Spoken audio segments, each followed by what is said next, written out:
A test of any specific claim is going to depend entirely upon that claim.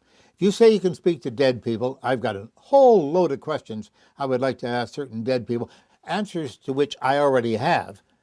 And the dead people, since they're dead, I don't believe they've got the answers any longer. But if you want to call them up and ask them the questions and come up with the right answer, hey, you could win the $1,000,000. Many people say they can read minds, they can predict the future, they can interpret dreams and such. Well, it all depends on the specific claim they make. All they have to do is say what they can do, under what circumstances, with what accuracy.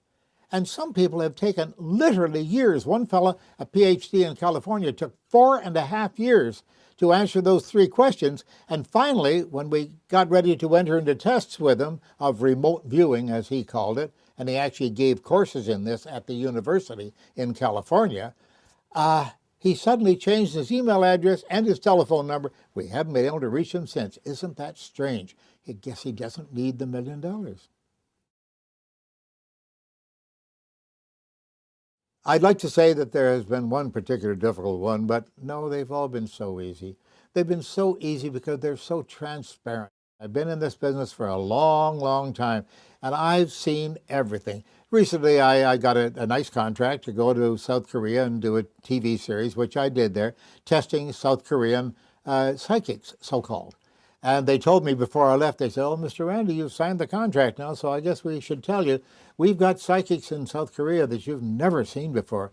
And I went off there with my assistant, and we looked at them and turned to one another and said, wait a minute, this is the same thing that's been going on since the 1600s. It's in all the books. It's exactly the same thing.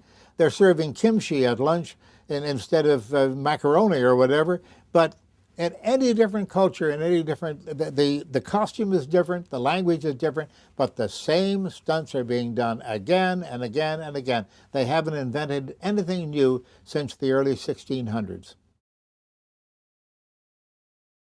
Well, you'd have to ask a psychologist and perhaps a few psychiatrists that question, because technically I can't answer that question. But I will tell you, I suspect strongly that people need to have some more romance in their lives. After all, look at the average kid who is male or female who is raised by his parents to believe that he or she will have children, and you'll have a wife or a husband, and they'll be absolutely ideal people, and everything will go. You'll be a doctor or a lawyer, you'll be very wealthy, have a beautiful home. It doesn't work out that way all the time. In fact, it seldom works out that way. And so they look around and say, what have I done wrong?